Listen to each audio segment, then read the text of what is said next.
Good morning student आज की class में हम डिस्कस करेंगे how to prove irrational numbers को हम कैसे प्रूफ करते हैं। ठीक है, तो इसमें हम 5 टाइप के फॉर्मेट प्रूफ करेंगे। देखिए वो 5 फॉर्मेट्स क्या क्या होंगे। फर्स्ट फॉर्मेट होगा √2, √3, √5, √7 एंड सो ऑन। तो देखिए इस टाइप के इरेशनल नंबर को हमें प्रूफ करना पड़ेगा। ठीक है, तो ये हमारा फर्स्ट फॉर्मेट होगा।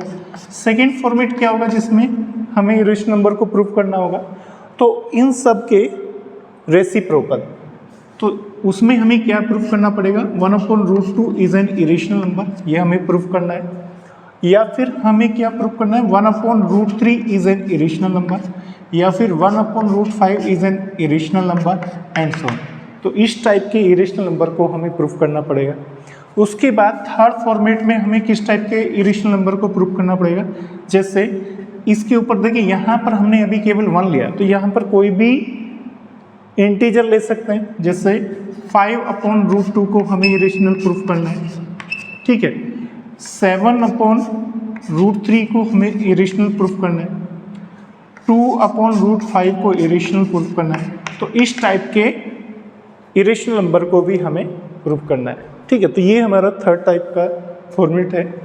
ठीक है, इसके बाद फोर्थ टाइप का फॉर्मेट क्या होगा इरेशनल नंबर का, जिसे हमें प्रूफ करना पड़ेगा, तो वो होगा इस टाइप का, जैसे 2 + √3, इसे हमें इरेशनल नंबर प्रूफ करना पड़ेगा। ठीक है, या फिर क्या होगा 5 - 2√3, इस तरह से हो सकता है, इसे हमें इरेशनल नंबर प्रूफ करना पड़ेगा। और इसी तरीके से आगे भी हमें इरेशनल नंबर को प्रूफ करना पड़ेगा। ठीक है, उसके बाद फिफ्थ फॉर्मेट क्या होगा, फिफ्थ फॉर्मेट कुछ इस टाइप का हो सकता है, 5 + 2√3/7, इस टाइप का इरेशनल नंबर होगा। ठीक है, और क्या हो सकता है, जैसे 6 - 5√2/10, इस टाइप के इरेशनल। तो ये 5 टाइप के क्या हैं इरेशनल नंबर, जिसे हमें प्रूफ करना है। ठीक है, तो सबको क्लियर हो गया किस टाइप की। तो सबसे पहले हम स्टार्ट करेंगे √2 से। √2 इन सब का मेथड सेम होगा, एक का हम डिस्कस करेंगे, बाकी का आप खुद से कर सकते हैं। सेम जैसे हम इसका एक का प्रूफ का समझेंगे, जैसा इसका प्रूफ होगा सेम बाकी का सबका सेम ऐसा ही होगा, तो उसे आप खुद से करेंगे। एक मैं कराऊंगा और इनमें भी एक एक हम कराएंगे, बाकी का आप खुद कर सकते हैं। ठीक है, और सेम इन दोनों का प्रोसेस रहेगा। ठीक है, तो एक एक इसमें से हम इस √2 को प्रूफ करेंगे, इसमें से इसे प्रूफ करेंगे, एक एक को हम प्रूफ करेंगे। ठीक है, पांचों टाइप में से एक एक क्वेश्चन हम इरेशनलिटी का प्रूफ करेंगे। ठीक है, तो ये आपको समझ में आया हमें इरेशनल नंबर किस टाइप के प्रूफ करने। उसके बाद जब हम प्रूफ करेंगे इसमें कौन सा मेथड यूज होता है, तो मेथड इसमें कौन सा यूज करते हैं, कॉन्ट्राडिक्शन मेथड। कॉन्ट्राडिक्शन मेथड क्या होता है, देखिए कॉन्ट्राडिक्शन मेथड होता है जिसमें हमें अपोजिट एज्यूम करना पड़ता है। तो हमें इसमें इरेशनल नंबर प्रूफ करना है, तो हम एज्यूम क्या करेंगे, रेशनल। हमें √2 को इरेशनल प्रूफ करना है। ठीक है, तो हम इसे शुरू में एज्यूम क्या करके चलेंगे, रेशनल। तो यही होता है कॉन्ट्राडिक्शन मेथड, जो हमें प्रूफ करना है उसे अपोजिट, उसका अपोजिट हम एज्यूम कर लेते हैं उसको। ठीक है, ओके। तो फर्स्ट थिंग इसमें क्या यूज करेंगे हम, कॉन्ट्राडिक्शन मेथड। इसमें हम क्या यूज करेंगे, कॉन्ट्राडिक्शन मेथड यूज करेंगे। क्लियर, तो जितने भी हमें प्रूफ करने सभी में हम क्या यूज करेंगे, कॉन्ट्राडिक्शन मेथड। सेकंड देखिए, और इसमें हम 3 कंसेप्ट्स यूज करेंगे, 3 कंसेप्ट इसमें यूज होंगे। फर्स्ट कंसेप्ट इसमें हम यूज करेंगे definition of rational number. Definition of rational number. तो देखिए रेशनल नंबर की क्या डेफिनेशन होती है वो आपको पता होगा। इनके जब हम प्रूफ करेंगे तो उसमें इस डेफिनेशन का यूज होगा। डेफिनेशन क्या होता है रेशनल नंबर का, the number can be written in the form of p/q। Number p/q की फॉर्म में होना चाहिए। P and Q both should be integer, P and Q both should be integer, दोनों इंटीजर होने चाहिए। और थर्ड पॉइंट क्या होता है रेशनल नंबर की डेफिनेशन में, Q is not equal to 0। ठीक है, तो हमें डेफिनेशन ऑफ रेशनल नंबर मालूम होना चाहिए। ठीक है, तो इसके बाद सेकंड कंसेप्ट इसमें क्या यूज होगा, सेकंड कंसेप्ट क्या यूज होगा जब हम ये इरेशनल नंबर प्रूव करेंगे। देखिए सेकंड कंसेप्ट यूज होगा जो हमने लास्ट क्लास में पढ़ा था, प्रॉपर्टी ऑफ पॉजिटिव इंटीजर। क्या था, if p divides a square. ठीक है, अगर p a स्क्वायर को डिवाइड कर सकता है then p can also divide a। तो अगर p a स्क्वायर को डिवाइड कर सकता है तो p a को भी डिवाइड कर सकता है। ठीक है, where p is an prime number and a is any positive integer. तो first concept definition of rational number, second concept property of positive integer, और थर्ड कंसेप्ट क्या यूज करेंगे हम, थर्ड कंसेप्ट हम यूज करेंगे इसमें। देखिए थर्ड कंसेप्ट क्या यूज करेंगे, देखिए आपने देखा होगा अगर हम 6 के फैक्टर करते हैं तो क्या होते हैं, 2 इंटू 3, यही होता है ना। तो इसका मीनिंग क्या है, इसका मीनिंग क्या है, 2 इज द फैक्टर ऑफ 6, यही होगा ना, 2 इज द फैक्टर ऑफ 6। और अगर कोई वेरिएबल इस तरह से लिखा हुआ है a is equal to 2 into b, तो इसका मीनिंग भी क्या होगा, इसका मीनिंग भी सिंपली यही होगा, 2 is the factor of a, यही होगा ना। और अगर हमारे पास कुछ इस तरह से कोई फॉर्मेट है a square is equal to 2b square, तो इसका मीनिंग भी क्या होगा, 2 is the factor of a square. ठीक है, और अगर इस तरह से लिखा हुआ है a is equal to 3 into b square, तो इसका मीनिंग भी क्या होगा, 3 is the factor of a। तो ये 3 कंसेप्ट हम इसमें यूज करेंगे। ठीक है, सबसे पहले मेथड कॉन्ट्राडिक्शन मेथड यूज होगा, और कॉन्सेप्ट ये 3 यूज होंगे। First definition of rational number, second ये प्रॉपर्टी यूज होगा प्रॉपर्टी ऑफ पॉजिटिव इंटीजर, और थर्ड इस कंसेप्ट को हम यूज करेंगे, फैक्टर कंसेप्ट को। ठीक है, तो आपको शायद ये समझ में आ गया होगा। अब हम क्या करते हैं, √2 को इरेशनल नंबर प्रूव करेंगे। ठीक है, तो सबसे पहले √2 को इरेशनल नंबर प्रूव करेंगे। ठीक है, तो हम क्या यूज करेंगे, मेथड ऑफ कॉन्ट्राडिक्शन। ठीक है, तो कॉन्ट्राडिक्शन मेथड क्या होता है, इसे हमें इरेशनल नंबर प्रूव करना है, तो इसका अपोजिट इसको हम एज्यूम करेंगे। ठीक है, तो √2 को क्या एज्यूम करेंगे, रेशनल। तो लिखिए इसमें late √2 B a rational number. हमने क्या किया है, √2 को हमने रेशनल नंबर एज्यूम कर लिया है। ठीक है, बात समझ में आ गई। अगर ये √2 रेशनल नंबर है तो इसमें रेशनल नंबर की डेफिनेशन फॉलो होगी, तो ये p/q की फॉर्म में भी होगा। इसका मतलब इस रेशनल नंबर के लिए 2 इंटीजर एग्जिस्ट होंगे, 2 इंटीजर होंगे ना, जिसे हम p/q की फॉर्म में लिख सकते हैं। तो इसके लिए अगर ये रेशनल नंबर है तो इसके लिए 2 इंटीजर तो जरूर एग्जिस्ट होंगे जिसे हम p/q की फॉर्म में लिख सकते हैं। तो हम यहाँ क्या लिख सकते हैं, let √2 be a rational number,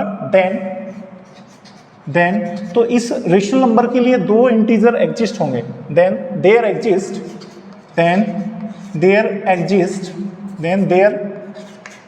exist 2। देखिए जो आप इंटीजर लेंगे यहाँ पर वो को प्राइम इंटीजर लेना है आपको। ठीक है, देन देयर एग्जिस्ट 2 को प्राइम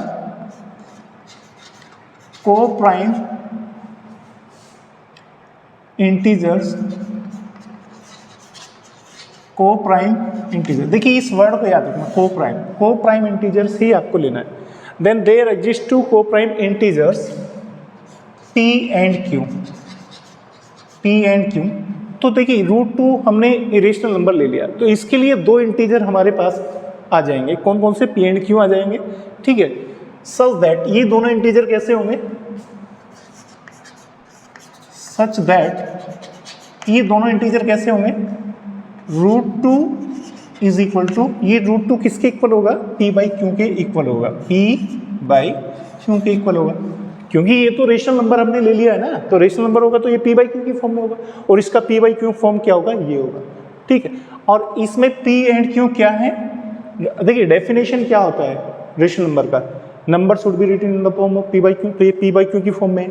सेकेंड पॉइंट क्या होता है उसमें, p and q both should be integer, तो हमने दोनों को इंटीजर लिया है, को प्राइम इंटीजर, दोनों को इंटीजर लिया है। और थर्ड कंडीशन क्या होता है, q is not equal to 0, तो यहाँ पे आप लिख दीजिए q is not equal to 0, ये q इक्वल टू 0 नहीं है। तो हमने देखिए √2 को रेशनल नंबर एज्यूम करके पूरा इसमें रेशनल नंबर का डेफिनेशन अप्लाई कर दिया। तो यहाँ पर इतने पार्ट में हमने क्या किया है, √2 पर रेशनल नंबर का डेफिनेशन पूरा अप्लाई किया है। कैसे अप्लाई किया है, इसको p/q की फॉर्म में लिखा है √2 को।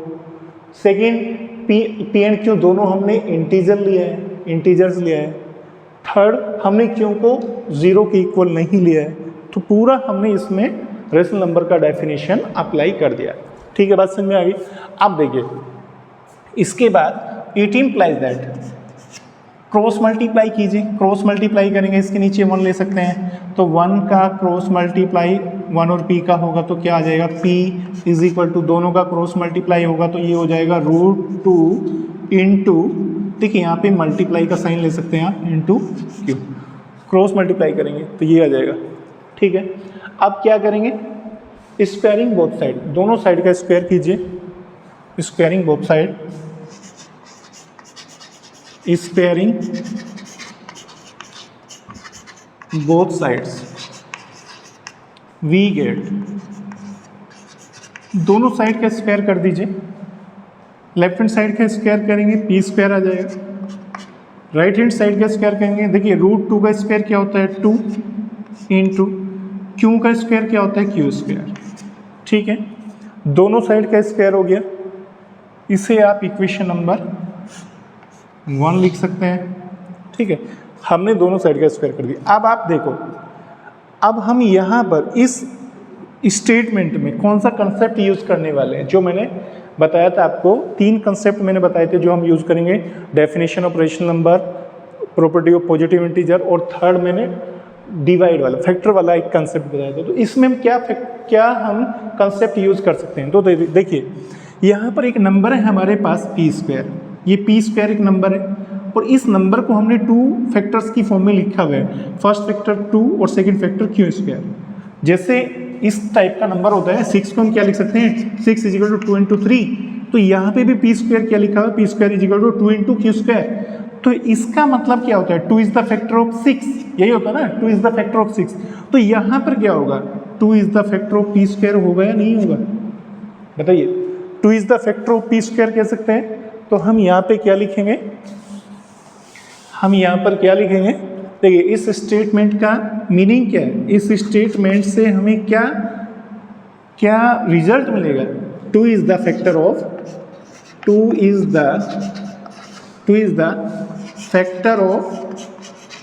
फैक्टर ऑफ p², कह सकते हैं ना इसको, बताइए, 2 is the factor of p² कह सकते हैं, बताइए।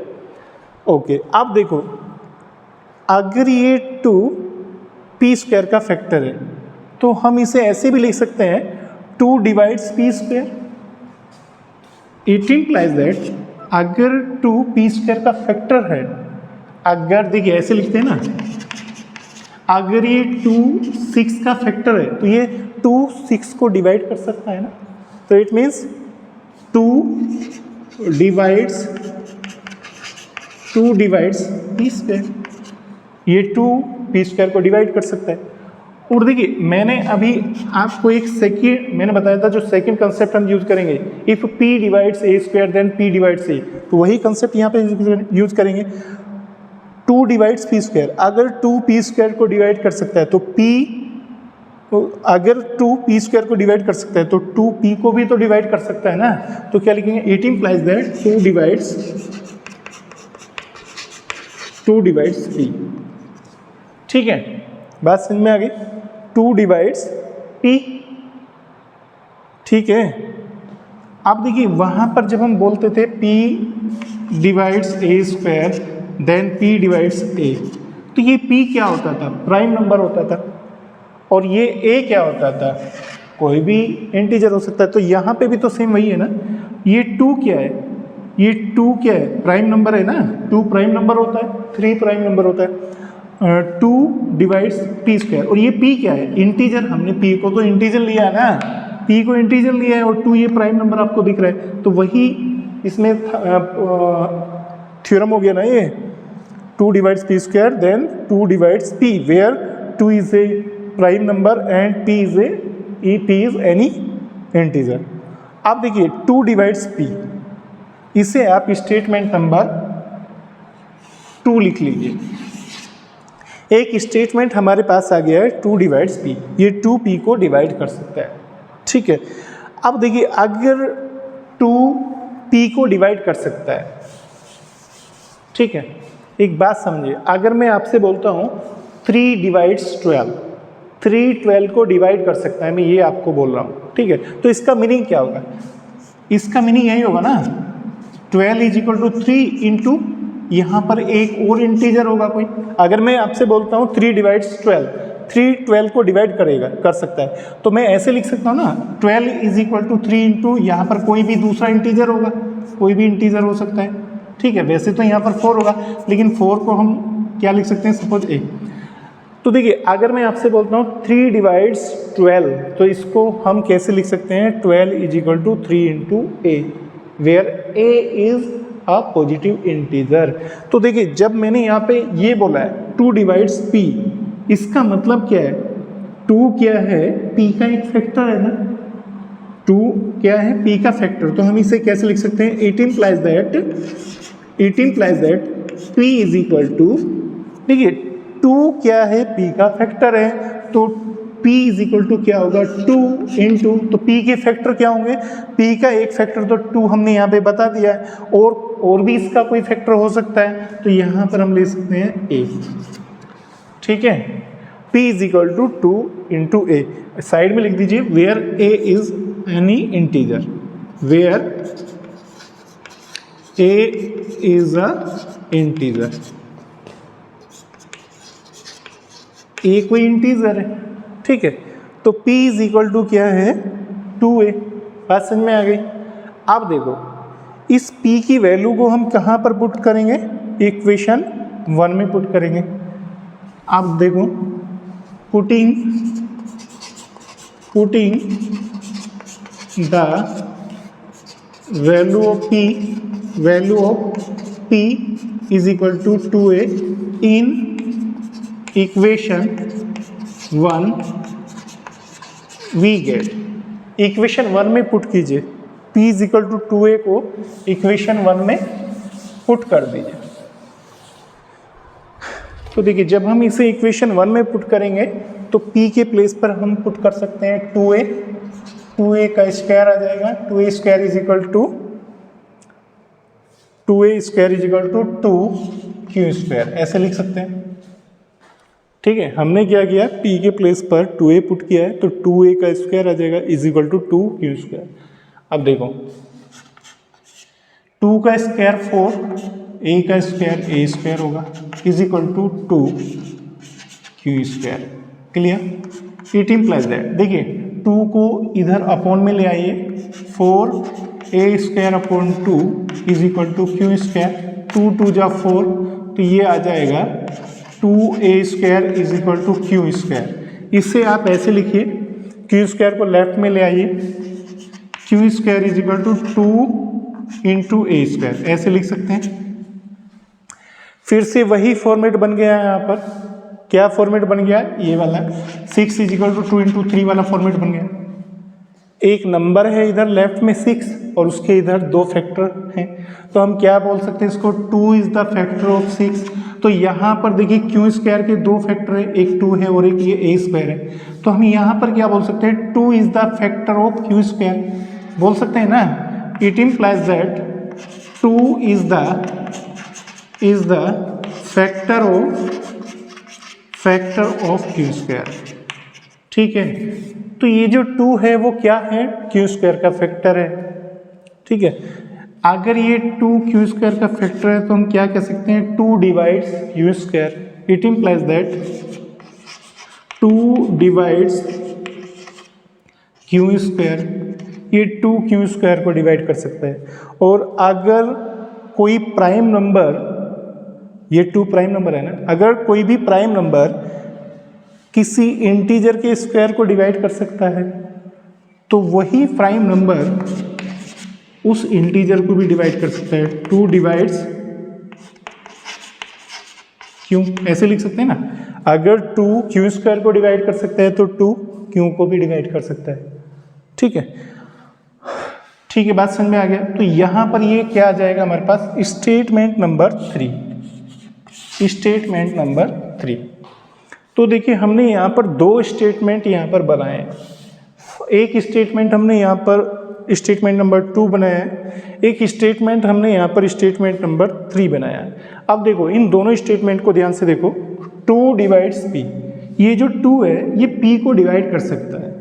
और इसमें देखिए 2 डिवाइड्स q, ये 2q को भी डिवाइड कर सकता है। और यहाँ पे देखो इन दोनों को p एंड q दोनों, देखिए इस p को 2 डिवाइड कर सकता है, इस q को 2 डिवाइड कर सकता है।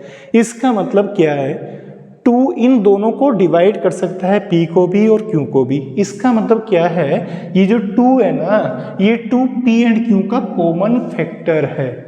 ये 2 क्या है, p एंड q का कॉमन फैक्टर है। ये 2 p का भी फैक्टर है, ये 2 q का भी फैक्टर है, ये 2 दोनों का कॉमन फैक्टर है। लेकिन हमने क्या किया, हमने तो ये p एंड q कैसे इंटीजर एज्यूम किए, को प्राइम इंटीजर एज्यूम किए। हमने p एंड q को कैसे एज्यूम किया है, को प्राइम इंटीजर। को प्राइम इंटीजर का मतलब जानते हैं आप क्या होता है, को प्राइम इंटीजर का मीनिंग होता है जिसमें कॉमन फैक्टर नहीं होता है, जिसमें केवल कॉमन फैक्टर क्या होता है, 1 से अलग और कोई भी उन दोनों में कॉमन फैक्टर नहीं होता है। तो उन दोनों इंटीजर को हम क्या बोलते हैं, को प्राइम इंटीजर। तो देखिए हमने p एंड q को को प्राइम इंटीजर लिया था।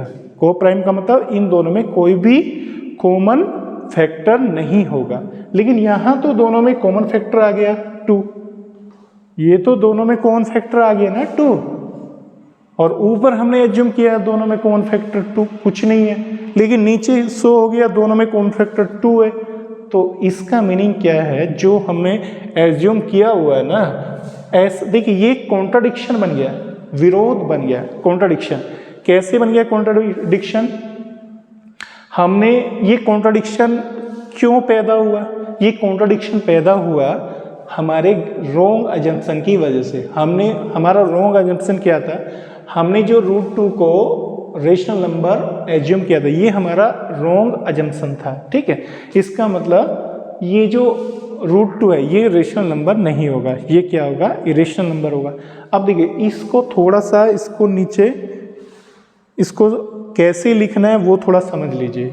ओके, देखिए अब हम यहाँ पर ये 2 स्टेटमेंट बना चुके हैं, 2 divides p and 2 divides q। अब देखिए इसके बाद हमें कंक्लूजन में क्या लिखना है, कंक्लूजन का स्टेटमेंट कैसे लिखना है उसको थोड़ा ध्यान से समझिए। तो देखिए हम क्या लिख सकते हैं, from statement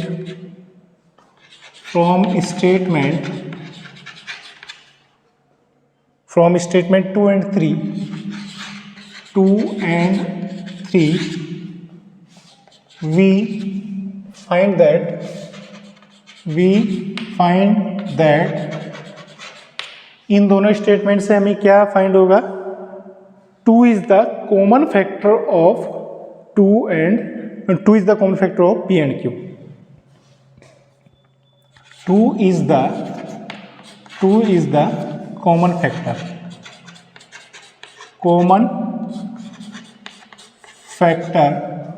of p and q। ये 2 क्या है, p and q का कॉमन फैक्टर है, इसका मतलब ये दोनों में। तो इस स्टेटमेंट का मीनिंग क्या है, 2 is the common factor of p and q।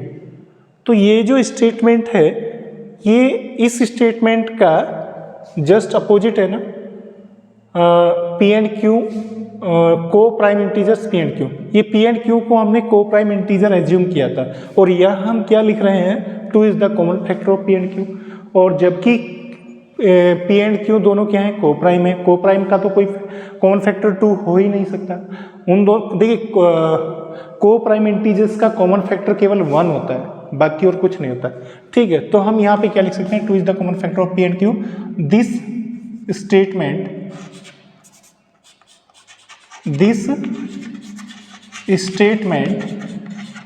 ये जो हमने यहाँ पर स्टेटमेंट लिखा है, दिस स्टेटमेंट ये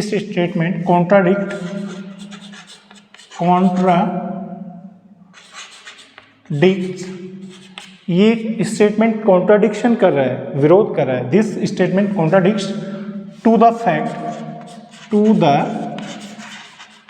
fact that p and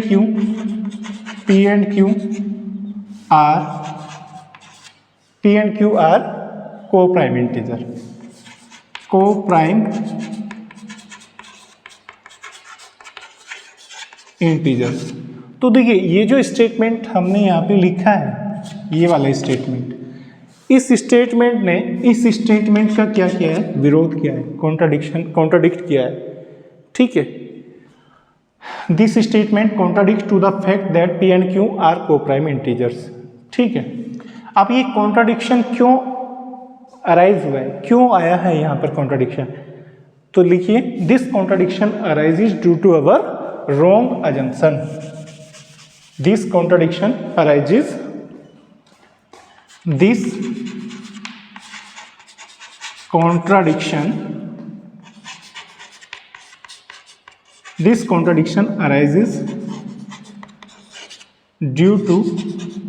due to our wrong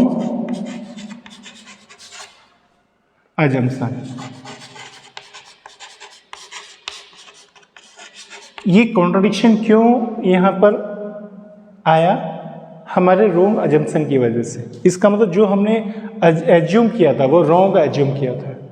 ठीक है, तो हमने एज्यूम क्या किया था, √2 इज एन इरेशनल नंबर, तो ये अजम्पशन हमारा क्या था, रॉन्ग। इसका मतलब करेक्ट अजम्पशन क्या होगा, √2 इज अ इरेशनल नंबर होगा। तो लिखिए this contradiction arises due to our wrong assumption that, चलिए अब लिखिए हैंस, तो देखिए करेक्ट अजम्पशन क्या होगा, hence √2 is an irrational number.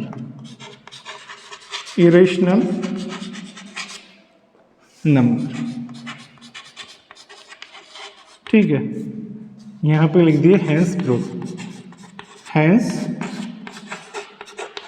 Proof. ठीक है, तो करेक्ट अजम्पशन क्या होगा, √2 इज एन इरेशनल नंबर। ठीक है, बात समझ में आ गया। तो देखिए ये जो हमने इरेशनल नंबर प्रूफ किया है, ये √2 के लिए प्रूफ किया है। अब अगर हमें √3 को प्रूफ करना है तो कैसे करेंगे, सेम वो भी ऐसे ही होगा। यहाँ पे हम क्या ले सकते हैं, देखिए √3 के लिए let √3 be a rational number. ठीक है, उसके बाद अगर √3 रेशनल नंबर है तो ये क्या होगा, p/q की फॉर्म में होगा और p एंड q दोनों क्या होंगे, इंटीजर। तो हम यहाँ पर 2 इंटीजर ले सकते हैं। देन देयर एग्जिस्ट 2 को प्राइम इंटीजर्स। लेकिन हमें इसमें इंटीजर हमें को प्राइम ही लेना है, को prime integers p and q। तो इसके लिए हमने 2 को प्राइम इंटीजर्स ले लिए p and q such that, तो यहाँ पर √3 को हम कैसे लिख सकते हैं, √3 को हम लिख सकते हैं p/q की फॉर्म में। ये इसका डेफिनेशन ऑफ रेशनल नंबर का फर्स्ट पॉइंट है, p/q की फॉर्म में हमने इसको लिख दिया है और p एंड q दोनों इंटीजर हमने ले लिया है। ठीक है, और q is not equal to 0 भी हमने ले लिया है। इसके बाद क्रॉस मल्टीप्लाई करेंगे तो क्या आ जाएगा, p is equal to √3 into q आ जाएगा। उसके बाद क्या करेंगे, स्क्वायरिंग बोथ साइड, दोनों साइड का स्क्वायर करेंगे तो क्या आ जाएगा, p² is equal to 3q²। तो यहाँ पर 3q² आ जाएगा। ठीक है, इसे हम स्टेटमेंट इक्वेशन नंबर 1 ले सकते हैं। ठीक है, अब देखिए यहाँ पर इसे हम क्या लिख सकते हैं, 3 is the factor of p² लिख सकते हैं ना, या फिर 3 डिवाइड्स पी स्क्वायर कह सकते हैं। तो हम यहाँ पे क्या कह सकते हैं, 3 is the factor of P square. ये जो 3 है वो क्या है, पी स्क्वायर का फैक्टर है। और अगर 3 पी स्क्वायर का फैक्टर है तो क्या लिख सकते हैं, 3 डिवाइड्स पी स्क्वायर। ठीक है, इसके बाद देखिए 3 डिवाइड्स पी स्क्वायर तो क्या होगा, 3 डिवाइड्स पी। अगर 3 पी स्क्वायर को डिवाइड कर सकता है तो 3 पी को भी तो डिवाइड कर सकते हैं ना। तो 3 डिवाइड्स पी, तो ये 3 अगर पी को डिवाइड कर सकता है तो 3 क्या है, पी का फैक्टर है। तो हम क्या लिख सकते हैं, पी के फैक्टर यहाँ पे लिखिए। पी के फैक्टर हम क्या लिख सकते हैं, 3 और इंटू ए कोई और इंटीजर हो सकता है। तो where a is a integer, तो हमने क्या लिखा, p is equal to 3 into A.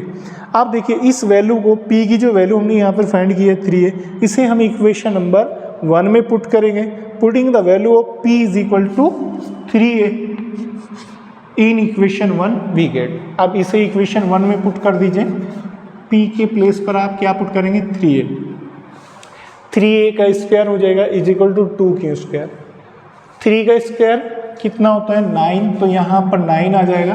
9a square is equal to,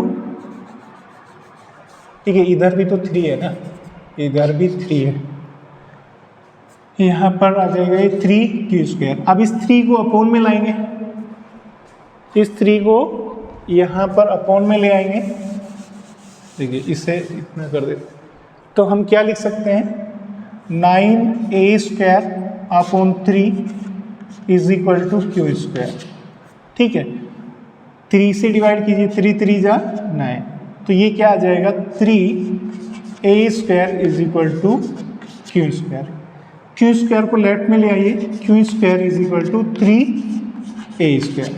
तो देखिए इस स्टेटमेंट का मीनिंग क्या है, 3 is the factor of q square, यही है ना, 3 is the factor of q square. तो यहाँ पर लिख दीजिए 3 is the factor of q square. 3 is the factor of q square. और अगर 3 क्यू स्क्वायर का फैक्टर है तो इसका मीनिंग क्या होगा, 3 divides Q square. 3 Q square को डिवाइड कर सकता है, और अगर 3 क्यू स्क्वायर को डिवाइड कर सकता है तो 3 क्यू को भी डिवाइड कर सकता है। और अगर 3 क्यू को डिवाइड कर सकता है, इसे आप स्टेटमेंट नंबर 3 लिख दीजिए। तो देखो यहाँ पर हमने स्टेटमेंट नंबर 2 में क्या शो किया है, 3p को डिवाइड कर सकता है, और यहाँ पर स्टेटमेंट 3 में हमने क्या प्रूव किया है, 3q को डिवाइड कर सकता है। तो इन दोनों स्टेटमेंट से हमें क्या मिल रहा है, 3p को भी डिवाइड कर रहा है, 3q को भी डिवाइड कर रहा है। इसका मतलब 3 क्या है, p एंड q में दोनों में कॉमन फैक्टर है। तो हम यहाँ पे क्या लिख सकते हैं, from statement 2 and 3 we find that 3 is the common factor of p and q। 3 क्या है, p एंड q का कॉमन फैक्टर है। अब देखिए ये जो मैंने यहाँ पे स्टेटमेंट लिखा है, 3 is the common factor of p and q, ये स्टेटमेंट हमारे अजम्पशन का क्या कर रहा है, कॉन्ट्राडिक्शन कर रहा है, उसका विरोध कर रहा है। क्योंकि हमारी कॉन्ट्राडिक्शन, हमारे एजम्पशन में क्या है, p एंड q दोनों को प्राइम इंटीजर है। को प्राइम का मतलब p एंड q में कॉमन फैक्टर केवल 1 है, 1 से अलग कुछ और नहीं है। लेकिन यहाँ पर हमने क्या शो कर दिया, p एंड q का कॉमन फैक्टर 3 शो कर दिया, उसका बिल्कुल जस्ट अपोजिट हो गया। तो हम यहाँ पर क्या लिख सकते हैं, this statement contradict to the fact that p and q are को प्राइम इंटीजर। तो ये जो स्टेटमेंट है, ये वाला, ये क्या कर रहा है, विरोध कर रहा है, कॉन्ट्राडिक्ट कर रहा है। कौन से स्टेटमेंट का कॉन्ट्राडिक्ट कर रहा है, ये कौन से फैक्ट को कॉन्ट्राडिक्ट कर रहा है, that p and q are को प्राइम इंटीजर। जो हमने p एंड q को प्राइम इंटीजर लिया हुआ है ना, एज्यूम किया हुआ है, उसका ये क्या कर रहा है, सेंटेंस कॉन्ट्राडिक्ट कर रहा है, विरोध कर रहा है। दिस कॉन्ट्राडिक्शन अराइजेस, ये कॉन्ट्राडिक्शन पैदा क्यों हुआ, क्यों अराइज हुआ है, this contradiction arises due to our wrong assumption. ये जो कॉन्ट्राडिक्शन यहाँ पर पैदा हुआ है, हमारी रॉन्ग अजम्पशन की वजह से हुआ है, जो हमने गलत एज्यूम किया हुआ है ऊपर। ठीक है, तो हमारा जो ये एजम्पशन है √3 इज अ रेशनल नंबर, वो गलत है। ठीक है, तो हम यहाँ पे क्या लिख सकते हैं, this contradiction arises due to our wrong assumption. तो करेक्ट अजम्पशन क्या होगा, हैंस करेक्ट अजम्पशन क्या होगा, hence √3 is an irrational number. तो ये जो √3 होगा, ये क्या होगा, इरेशनल नंबर होगा। यही हमारा, यही क्या होगा, करेक्ट अजम्पशन जो हमने ऊपर रॉन्ग अजम्पशन किया था ना, वो करेक्ट क्या होगा, √3 is an irrational number, hence prove. तो प्रूफ हो गया। तो सेम ऐसे ही हम जैसे हमने √2 और √3 को किया है, सेम वैसे ही हम √5 को कर सकते हैं, ठीक है। सेम वैसे ही हम √7 को कर सकते हैं, √10 को कर सकते हैं। जितने भी रेशनल नंबर हैं इस फॉर्मेट के, √2, √3, उन सब को हम क्या कर सकते हैं, इरेशनल प्रूफ कर सकते हैं, ठीक है। सबको समझ में आ गया। अब इसका दूसरा फॉर्मेट क्या है, 1/√2, 1/√3, 1/√5, इस तरह का। तो अब एक क्वेश्चन हम क्या करेंगे, सेकेंड फॉर्मेट का करेंगे। इसको रफ कर देते हैं।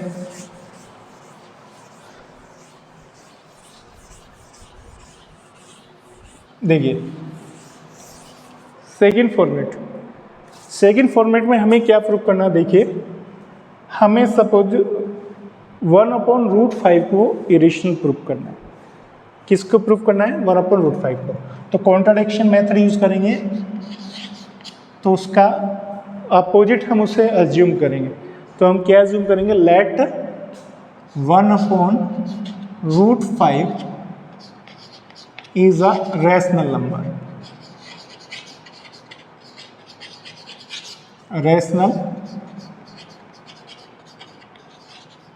नंबर।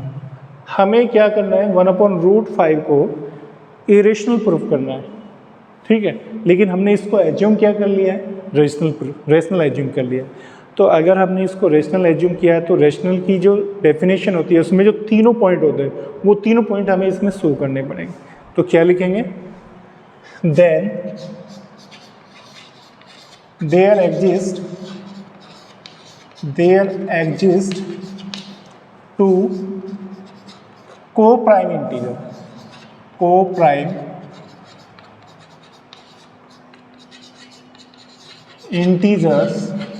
देखिए को-प्राइम इंटीजर ही आपको एज्यूम करना है, क्योंकि को-प्राइम ही क्या होगा, लास्ट में जाके कॉन्ट्राडिक्शन बनेगा, ठीक है। तो को-प्राइम इंटीजर ही आपको यहाँ पर एज्यूम करना है। Then there exist two coprime integer. कौन कौन से को-प्राइम इंटीजर एग्जिस्ट होंगे, P and Q, such that ये दोनों इंटीजर कैसे होंगे, सच दैट 1/√5 ये किसके इक्वल होगा, P/Q के इक्वल होगा, ठीक है। तो देखो P/Q का फॉर्मेट हमें मिला इस नंबर के लिए, इस रेशनल नंबर के लिए जो हमने एज्यूम किया है, इसका P/Q फॉर्मेट मिला। और ये P एंड Q दोनों इंटीजर भी मिले। और एक लास्ट पॉइंट क्या बचा, Q is not equal to 0, ये Q इक्वल टू 0 नहीं। तो रेशनल नंबर का डेफिनेशन पूरा कंप्लीट कर दिया हमने। उसके बाद देखिए, इसके बाद क्रॉस मल्टीप्लाई कीजिए, क्या लिखेंगे, Q is equal to √5P, ऐसे लिख सकते हैं। दोनों साइड का हम क्या करेंगे, स्क्वायर करेंगे, स्क्वायरिंग बोथ साइड,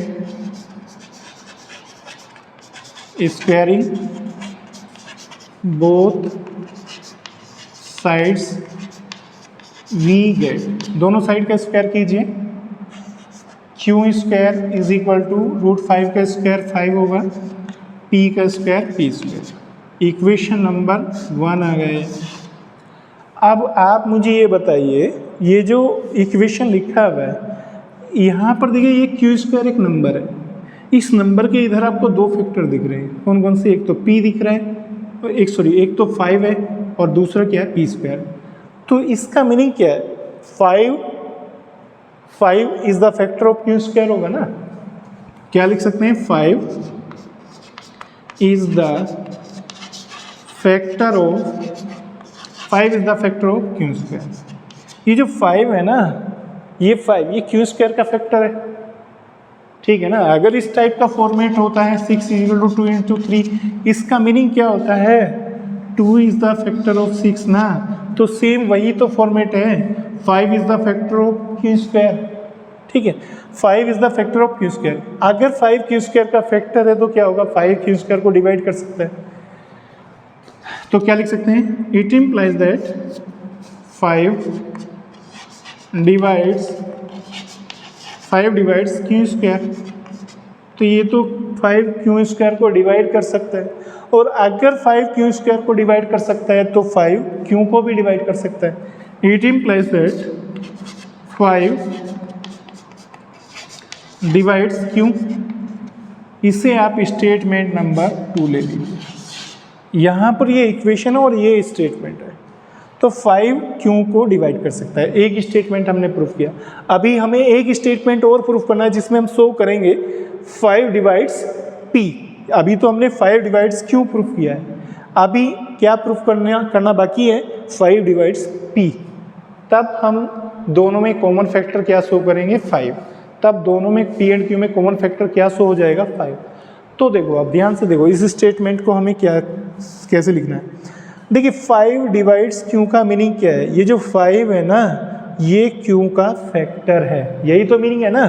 तो क्यू के आप फैक्टर लिख दीजिए। इट इम्प्लाइज दैट तो क्यू के फैक्टर लिखिए आप।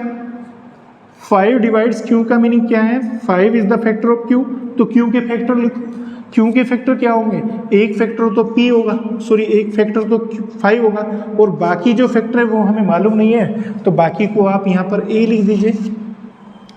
ठीक है, तो Q इज इक्वल टू 5 लिख सकते हैं ना। तो यहाँ से हमें क्लियर पता चल रहा है 5 is the factor of Q।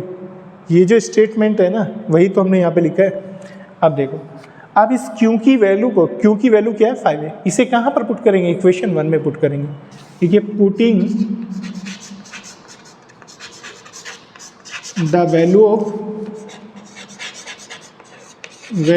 Q, कौन सी वैल्यू पुट करेंगे, Q इज इक्वल टू 5 है।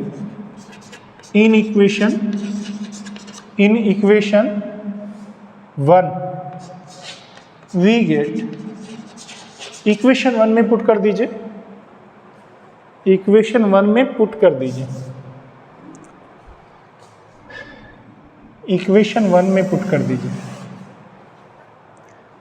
क्यू का वैल्यू 5 है, 5 है, यहाँ पे डाल दीजिए, इसमें क्यू की वैल्यू में डाल दीजिए। क्यू का वैल्यू क्या है, 5 है, 5 है, 5 का square is equal to 5 P square. ठीक है, इट इम्प्लाइज दैट, इसे हम क्या लिख सकते हैं, 25 a square is equal to 5 P square. ये 5 से अपॉन में आएगा, 5 इसके तो डिवाइड हो जाएगा, 25 a square upon 5 is equal to p square. 5 5 जा 25, it implies that 5 a square is equal to p square. P square को लेफ्ट में लिख लीजिए और इसे राइट में। देखिए इस फॉर्मेट का मीनिंग क्या है, इसका मीनिंग क्या है, 5 is the factor of P square, लिख सकते हैं ना। देखिए पी स्क्वायर के 2 फैक्टर शो हो रहे हैं ना इधर, 5 एंड ए स्क्वायर, तो हम क्या लिख सकते हैं इधर, it implies that 5 is the factor of P square. और अगर 5 पी स्क्वायर का फैक्टर है तो इसका मतलब 5 पी स्क्वायर को डिवाइड कर सकता है। तो लिखिए it implies that 5 divides P. ठीक है, 5 अगर p को डिवाइड कर सकते, सॉरी 5 डिवाइड्स पी स्क्वायर, और अगर 5 पी स्क्वायर को डिवाइड कर सकता है तो 5 पी को भी डिवाइड कर सकता है। It implies that 5 divides P. इसे आप स्टेटमेंट नंबर 3 लिख लीजिए। तो देखो स्टेटमेंट 2 में हमने क्या प्रूफ किया है, 5 क्यू को डिवाइड कर सकता है। स्टेटमेंट नंबर 3 में हमने क्या प्रूफ किया है, 5 पी को डिवाइड कर सकता है। इन दोनों स्टेटमेंट को अगर हम एक साथ देखते हैं तो हमें क्या फाइंड होगा, 5 पी एंड क्यू दोनों को डिवाइड कर सकता है। तो हम यहाँ पे क्या लिखेंगे, from statement 2 and 3, from statement 2 and 3 we find that, देखिए ये पूरा कंक्लूजन सेम रहेगा सभी क्वेश्चन में। From statement 2 and 3 we find that 5 is the common factor of P and Q. तो 5 क्या होगा, पी एंड क्यू का कॉमन फैक्टर होगा। लेकिन ये जो स्टेटमेंट यहाँ पर आया है, 5 is the common factor of P and Q, ये जो स्टेटमेंट है, this statement contradicts to the fact, ये जो स्टेटमेंट है कॉन्ट्राडिक्शन कर रहा है ना, कॉन्ट्राडिक्ट कर रहा है, विरोध कर रहा है एक फैक्ट का। कौन से फैक्ट का? This statement contradict to the fact, कौन से फैक्ट का विरोध कर रहा है? दैट कि P एंड Q आर को prime integer, P and Q को हमने को प्राइम इंटीजर लिया हुआ है। इस स्टेटमेंट का, इस फैक्ट का ये क्या कर रहा है? स्टेटमेंट कॉन्ट्राडिक्ट कर रहा है, विरोध कर रहा है। ठीक है, this statement contradict to the fact that P and Q are coprime integers. ठीक है, अब ये कॉन्ट्राडिक्शन यहाँ पर क्वेश्चन में क्यों आया? This contradiction arises due to our wrong assumption, ये जो हमने गलत एज्यूम किया हुआ है, ये जो हमने यहाँ पर रॉन्ग एज्यूम किया हुआ है, इसकी वजह से ये यहाँ पर कॉन्ट्राडिक्शन पैदा हुआ है।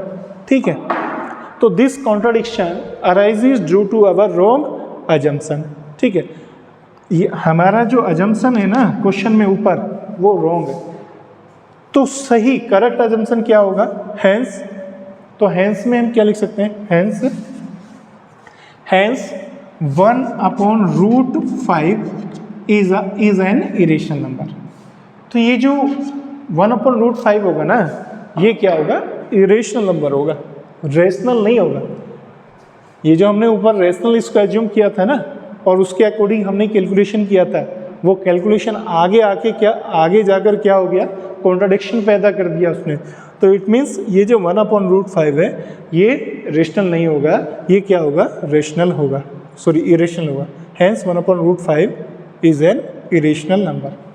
ठीक है, सेम ऐसे ही आप 1/√2, 1/√3, 1/√7 इन सबको आप इरेशनल नंबर प्रूफ कर सकते हैं, हो जाएगा।